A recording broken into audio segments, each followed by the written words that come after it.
It seems Apple is now following suit with their mobile platform and updating their Mac software on an annual basis following on from last year's OS 10.9 Mavericks.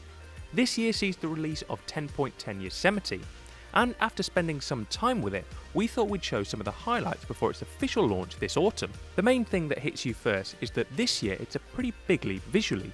All of the features and functionality are pretty much exactly the same, but the look just falls more in line with the iPhones and iPads and will mirror the eventual release of iOS 8.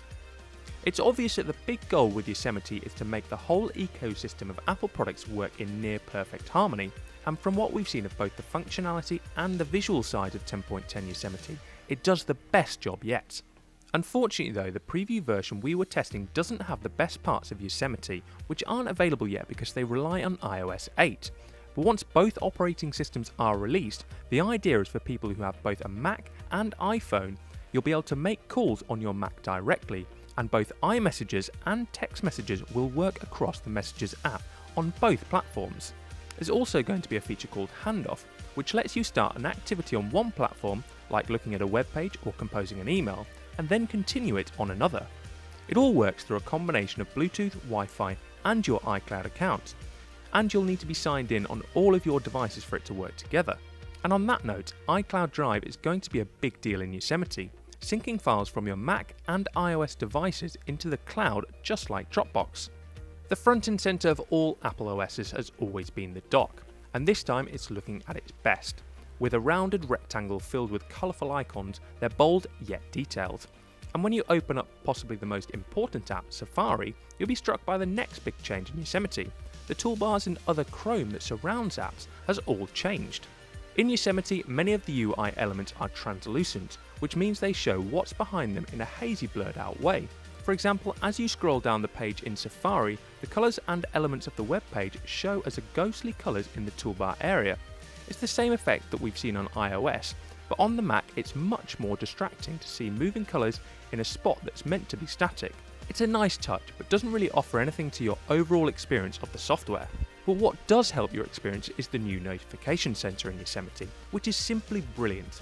It splits into two simple views, Today for your widgets and Notifications for your notifications. The latter works basically as it has since Mavericks, but the big new change is the addition of widgets in the Today view.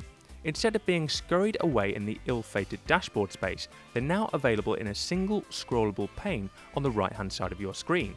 Apple has created a few default widgets for you to use, and there's a basic Today view that shows weather and upcoming appointments, a great little calendar view, a world clock, and even a calculator.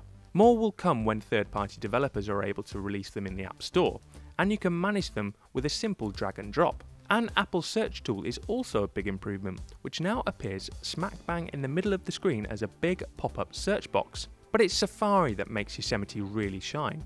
Apple has minimised the size of the toolbar, going to extremes to cut out visual clutter and leaving you with a view that cuts out tabs and bookmarks in favour of a simple address field and just a few buttons.